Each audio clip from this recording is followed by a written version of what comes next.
पाड़ी साधारण संपादक मर्चगढ़ विनायक समिति बीणा गणपति मौर्य। सर कौन कहे आज बसाणी महोत्सव रही 7 दिन धरी आज 7 दिन धरी माने पूजा अर्चना है आज भसाणी हेबे आनंद खुशी रे महाप्रभु आज सी भसाणी की जीवे। आज्ञा जो रही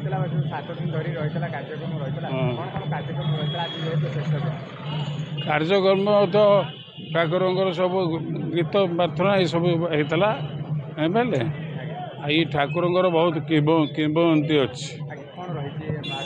किंवदंती महात्मा रही कि ठाकुर आमर 100 वर्ष ठाकुर आम भावुलु माने 20 वर्ष तले पूर्व कथा कहूँ आम हूँ कला मुगुंदी पत्थर माने हूँ गणेश करूँ गणेश सखी पत्थर मूषा पत्थर सब आसते माने जगन्नाथ माल आज्ञा माल नहीं खिचिनुर आसते पत्थर सी आसी बाली गुआल पत्थर पड़ा रघु महापात्र भुवनेश्वर अच्छा सी भाई कोटेसन देते बहुत लोक देते पास है पास होगापर सी करेंगे फाइनाल है आडभांस दिहला भी सी आडभांस दिहला सी जो कम आरंभ जो दिन कले हित 8 दिन मरीगले काम बंद रहा स्त्री आसी आम घरे कहले मो बर तो मरीगले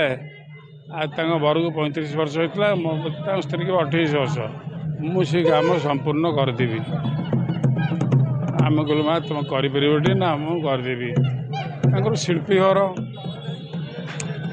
तेणु शशुर भी शिल्पी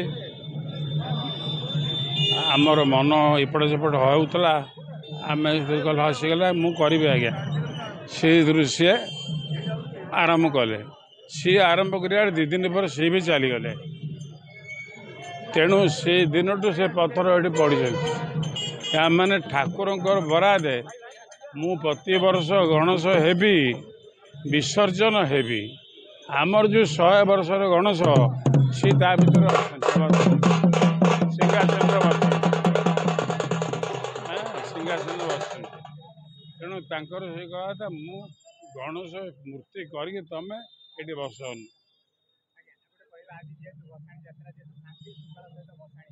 शांति शुक्ल सहित भसाणी हम आम डीजे फिजे किसी ना बाण